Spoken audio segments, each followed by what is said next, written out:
My first love was a childhood friend, Lily. We always ran around the backyard together. One day, she took a spectacular fall. Witnessing such a sight, I couldn't help but gasp. "Did you see my?" she asked, her face turned bright red. "My name is Abel Barnett. I have a soft spot for the name my parents gave me. But the parents who gave me this name are no longer in this world. My mother remarried when I was a child. I don't remember anything about my real father. The only father I knew was the man my mother remarried. He was such a kind person, I always thought he was my real father. When I was in grade school, he fell ill due to a sudden cold snap and passed away unexpectedly. My mother, who loved him dearly, was so saddened by his loss that I think it took a toll on her mentally. Her health declined soon after his death, and she passed away too. I was left alone. I learned as a grade schooler that people could indeed die from sorrow. The person who took me in after I was left alone was my paternal grandmother, Bella Barnett. I was told that she was the one who had opposed my parents' marriage till the very end. My grandfather had already passed away, leaving only me and my grandmother as the remaining relatives. But I'm not related to my grandmother by blood. We may not be blood relatives, but the fact remains that we are the only remaining members of the Barnett family. My grandmother took over my grandfather's business and is still actively working. She embodies the word matriarch. She looks frail and might even seem weak. But once she gets going, her intensity is so great that even full-grown men bow down in front of her at the doorway, which I thought was quite terrifying as a child. When I found out I was going to be taken in by such a grandmother, I felt nothing but fear. I remember crying every day until the day I had to move in with such a scary person. I am now 25 years old. My grandmother, who I had always been fearful of, ended up raising me admirably. When we first started living together, neither of us knew how to interact with each other, creating an odd atmosphere, I suppose. The one who acted as a go-between for us was the daughter of the gardener who worked at my grandmother's house, called Lily.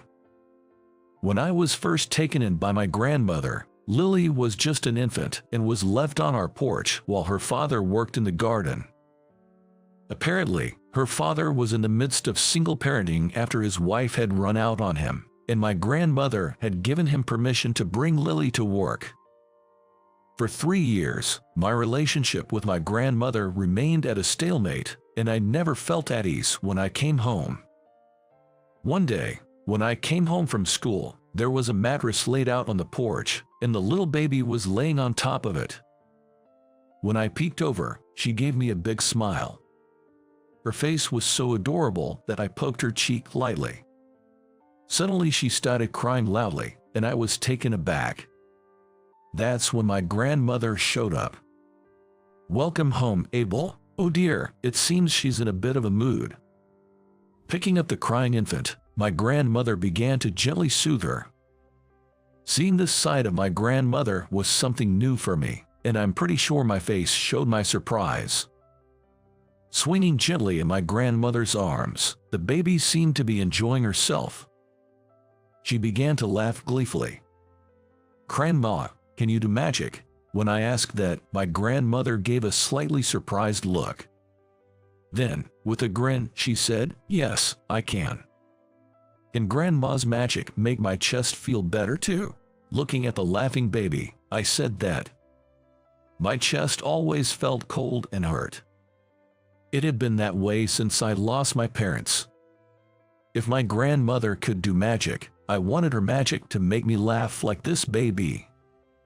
I was a bit more immature than my friends at the time. In response to my words, my grandmother said, "It's a secret," and gently placed her hand on my chest. When she came close, a strange scent mixed with the baby's milk smell and the incense my grandmother always burned. As my grandmother gently touched me, my chest became warm. After that, the choking feeling that had always been there in my chest disappeared like you wouldn't believe. "That's amazing. It's amazing. It doesn't hurt anymore," I excitedly told my grandmother. I still remember how my grandmother laughed with a somewhat troubled look on her face. From that day on, the strange distance that had been between me and my grandmother vanished. Lily and I are 5 years apart. When I started middle school, Lily was in elementary school. Lily, who was free to come and go in my grandmother's garden, and I quickly became close friends. Our circumstances were similar, both missing our mothers, and we were closer than my friends at school. Having known Lily since she was a baby, I had always watched her grow up. As she entered the upper grades of elementary school, the attitudes of the boys around her began to change. Lily had grown into a girl who was somehow mature and glamorous. Her father, a head gardener, used to worry about her so much. There was even a time when she was approached by a suspicious person on her way home from school and rushed into our garden with a terrified expression on her face. Lily couldn't stand herself for being that way. I remember that was around the time she cut her hair short and stopped wearing skirts. After graduating from college, I spent a year unemployed, staying with my grandmother. She was getting old and her health was beginning to fail. Her health had started to decline when I was in my sophomore year of high school. It was around the time I was deciding which college to attend. My grandmother told me to do whatever I wanted, so I decided to attend the closest low-ranked university from my home in my hometown. My class advisor tried to persuade me to aim for a more prestigious college, but I had no intention of leaving my grandmother. Of course, I got into the university. After graduation, I spent a year caring for my grandmother. Once her health finally stabilized, I started job hunting and managed to secure employment. Since I had no intention of leaving my hometown, I decided to work at a major advertising agency located here. I figured the 1-year gap wouldn't matter much. I thought so, but the world isn't that sweet. I was made painfully aware of this on the day of the job offer ceremony. There were 5 other new recruits apart from me, all of whom were elites who had graduated from prestigious universities and seemed to take pride in that. The person in charge of training us new recruits was Mr. Baker, who also graduated from a prestigious university. I was surprised to see him blatantly favor the junior employees who had graduated from the same university as him. Being a low-ranked university graduate, I was treated like I wasn't even human. It's been like this since the pre-joining orientation, and I'm sick and tired of it every day. "Oh, you look so fed up again today." My grandmother, who had regained some of her energy, was sitting on a rocking chair in a room with a view of the garden, knitting something. Even though she was frail and getting older, the strength in her eyes hadn't been changed. I've realized that the world can be quite tough. I tell my grandmother about Mr. Baker in a humorous way. My grandmother laughed heartily at my story. "Wow, there is such an old-fashioned man like him still around. Anyway, Lily's back after a long time."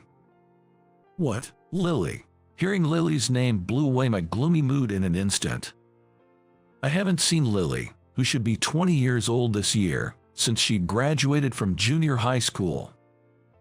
We've only been keeping in touch through emails. Apparently, Lily had consulted with my grandmother about her future path when she was about to graduate from junior high school. Lily was firm that she didn't need to attend high school to fulfill her dream. Of course, her father, Gardener Depp, was strongly opposed. He insisted that she should go to high school, leading to arguments almost every night.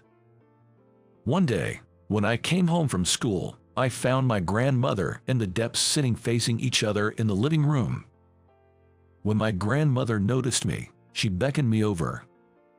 I took a seat next to my grandmother. Mr. Depp looked troubled, and Lily was deadly serious. I quickly realized this was about her future plans. I understand what you're coming from, Dad. I get the importance of high school, but I don't need it. Lily was the first to speak up. Even so, you must understand the difficulties you'll face in the real world without at least a high school diploma, Mr. Depp said, seemingly troubled. He seemed past the point of anger. I want to work with horses. I want to become a stable hand. For that, I need to train at a ranch. I don't want to take detours for my dreams. It's easier to become a civil servant in local horse racing than in the major leagues. Still, practical experience is necessary. Starting earlier than others might give her an edge. Lily was earnestly trying to convince her father that it's a waste to enjoy high school life while setting aside what she really wants to do. I've always admired this side of Lily. She's so straightforward, without a shred of hesitation. She has helped me many times when I've felt troubled. Mr. Depp, Lily has a point. There's a lot to gain from high school life, but what if what she gains is not what she needs? Isn't it up to Lily to decide that? Mr. Depp seemed to choke on his words at my comment. I think he was lost for words. I agree with you. I think Mr. Depp is just worried about Lily. So, can you leave Lily's future to me? I'll find a proper training place. I promise. Let's witness the path of the youth together. My grandmother gently spoke to Mr. Depp. I've always thought there's a persuasive power in my grandmother's voice. It's hard to argue against it. In the end, Mr. Depp gave in, and Lily left for a ranch in Alaska right after graduating middle school. We haven't seen each other for quite a while since then. Now, Lily is back from Alaska. I felt a bit upset that she didn't contact me. She said she didn't want to bother you because you're busy with your new job. I'd rather see her healthy and happy than avoid meeting out of consideration. I genuinely felt that. The next day, there was an orientation before starting my new job. I was heading to the company with a feeling of disgust from early morning. Mr. Depp was already starting to prune the plants in the garden. The scent of the plants calmed me down a little. The snipping sounds echoed pleasantly in the still cool air. I had some time left, so I quietly watched Mr. Depp working for a while. He's aged a little and gained the dignity of a master. Apparently, he's planning to take on a few apprentices next year. I think that being a craftsman himself, Mr. Depp must have understood Lily's feelings better than anyone. As I got older, I finally began to notice things like this. Master Abel, is today your company's entrance ceremony? Mr. Depp, noticing my gaze, stopped his work. Even though I'm 25, he still calls me Master Abel. It feels a bit awkward, but it's also somewhat comforting. Actually, today is just an orientation. It's a training before joining the company. There's a lot to learn, I said, scratching my head, and Mr. Depp let out a hearty laugh. Well, it's just the beginning, isn't it? Keep it up. Bolstered by Mr. Depp's encouragement, I managed to get going. After bidding him goodbye with I'm off, I headed for the office. Once I arrived at work, it was clear I was the outsider. The fact that a guy like me, who graduated from a low-ranked college and had spent time unemployed, was hired became a hot topic. Mr. Baker was loudly discussing my background with the other newcomers. It's like he doesn't know the concept of personal privacy. And even though he knew I had walked into the room, he didn't stop the conversation. He ended it by saying, he must have some big connections, looking at me right in the eyes. I try not to let it get to me, but it's irritating to be called Mr. Bottom T University all day. What were you doing after graduation, Mr. Bottom T University? Unemployed, right? Were you a NEET? I'm fed up with Mr. Baker, who keeps picking on me at every opportunity. Having to listen to his stories about how much effort he put into getting into this company and about his university exploits makes it hard to absorb the important training content. But the obvious bullying didn't stop there. I was the only one not given any documents or not notified of room change from the conference room. It was like the kind of teasing you'd see in elementary school. It was so ridiculous, I seriously considered leaving halfway through. If this is what working here is like, this could go on forever. That thought alone drains all my energy. All I can do is pray I get assigned to a department as far from Mr. Baker as possible. But the problem isn't just Mr. Baker. The whole company's atmosphere is like Mr. Baker's. While he may be an extreme case, it's common practice here to judge people by their education, as if that defines who they are. I got a strong sense of this prevailing trend. After a dreary day of training, I returned home to find Lily cleaning the yard. I found myself not being able to say hi to her for a moment. "Oh, Abel, it's been a while." Lily greeted me swinging with a bamboo broom. Her waist seemed unusually thick. I kind of messed up. I'm back home for treatment. Noticing my gaze, she lifted her shirt's hem with a swift motion. Underneath was a white cast. Apparently, she fell off a horse during training. She's come home to recover while she's on leave. Working at the stable involves a lot of heavy lifting. The ranch owner told her that her back is crucial and she should get it treated properly. Watching Lily with the bamboo broom in her hands, I'm reminded of our childhood days playing together in the garden. My first love was Lily. One day, I recalled Lily taking a dramatic tumble in the yard. After she fell, Lily asked shyly, looking up, "Did you see me?" I answered instinctively, yes. From the next day on, she wouldn't speak to me for a week. I remember that was hard. "Are you reminded of something silly now?" She noticed right away when I got lost in old memories. She raises the bamboo broom, intimidating me. No, not at all. Lily, broom in hand, starts chasing me as I panic. I run away without thinking. My grandmother was laughing loudly from the porch, watching us run all around the yard. "Don't you feel pain from running so much?" Out of breath due to lack of exercise, Lily still chases me with a calm look. Of course it hurts. I'm savoring the pain. It seems she is experiencing pain as a lesson from the mistakes she made. I thought it was a stern, Lily-like statement. It's the path I chose. This pain is nothing. Eventually, I was easily caught and Lily climbed onto my back in victory. She didn't care that my suit was getting dirty. Lily raised a victory shout on my back. I completed the pre-employment training, and it was the day of the entrance ceremony. I was still unsure. Whether it's the right decision to join that company, I was still doubting. Yet, I put on my suit, tightened my tie, and headed towards the company from the front door, regardless of my own will. If I keep piling up days like this, my current situation might become a laughing matter someday. I feel like I was deceiving myself by thinking that way. Bad premonitions are often right, and an incident occurred at the entrance ceremony. It happened just before the ceremony started. As usual, Mr. Baker started messing with me. In front of the guests from outside the company, he loudly called me bottom T university guy. It's surprising you made it to the entrance ceremony. People from F-ranked universities really have thick skins. Mr. Baker intentionally speaks so loudly that the guests can hear that I'm from a bottom T university. I tried to brush him off with a forced smile. How did you manage to get employed? Wouldn't it be better to say it openly in front of everyone?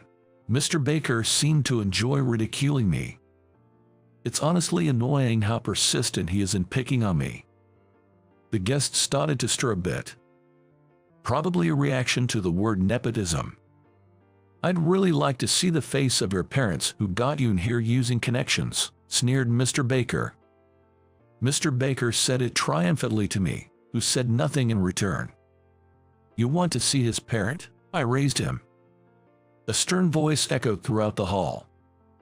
I quickly turned towards the voice and saw my grandmother sitting in a wheelchair, dressed in a suit, with a guest ribbon pinned to her chest. The wheelchair was pushed closer to Mr. Baker and myself. It was Lily who was pushing the wheelchair. Mr. Baker was taken aback at the sudden appearance of my grandmother. The moment my grandmother moved forward, the executives began to rustle. I raised him. "Do you have a problem with that?" My grandmother's eyes were filled with anger. Mr. Baker was at a loss for words at her power. Just a moment ago he was openly belittling me. Now he was like a frog being stared down by a snake. Now, what to do? After my grandmother said it, casting a glance towards the executive seats. The executives were flustered by her appearance. Her company is a client of this company. Most of the deals are made with the company my grandmother runs. It seems that my grandmother was called to give a congratulatory speech to the new employees. Of course, the executives knew about me. They had even told me during the interview that I wasn't hired due to nepotism. Mr. Baker seemed to have realized his mistake as he noticed the executives are getting agitated. Isn't the level of civility in this company too low? No one stopped the belittling attitude. I think this disqualifies it as a business partner and as Abel's workplace. What do you think about that, Chairman? Lily said. My grandmother nodded slowly at Lily's words. Then she turned to me and said, "Let's go home, Abel." I felt oddly refreshed. Right, I didn't want to join this company. I've caused a fuss. Please continue the ceremony. I'll take my grandson with me. We'll contact you about the contracts, said my grandmother. The executives raised their voices. Wait, please. Mr. Baker was being yelled at to apologize. But it seemed like my grandmother didn't hear any of the commotion. With a cool face, my grandmother said, "Let's go home." Back home, I faced my grandmother again. She told me that she had been worried about me going to work every day with a gloomy face. "Abel, don't you have something you really want to do? Honestly, I was surprised when you chose that company." My grandmother stumbled over her words. She probably sees through everything. I chose that company for my grandmother. You're too kind. Live more freely. She spoke in a tone that revealed she understood I had chosen my employment in a place that would please my grandmother. I resolved myself. Taking a deep breath, I bowed deeply until my forehead touched the floor. "Please, let me become Mr. Depp's apprentice as a landscaper." I had always admired Mr. Depp for his craftsmanlike demeanor. Having lost my father at an early age, Mr. Depp was the man I admired, the adult figure I looked up to. "I want to live as a craftsman," I said. Speaking out the words that were stuck in my chest felt like breathing life back into my real self. "I'm sorry for holding it in all this time." Inside, I apologized to myself. Afterwards, I officially became Mr. Depp's apprentice.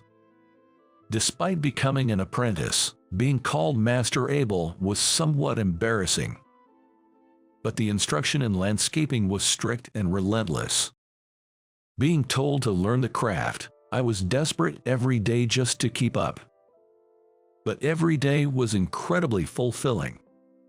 After her recovery, Lily returned to her ranch in Alaska.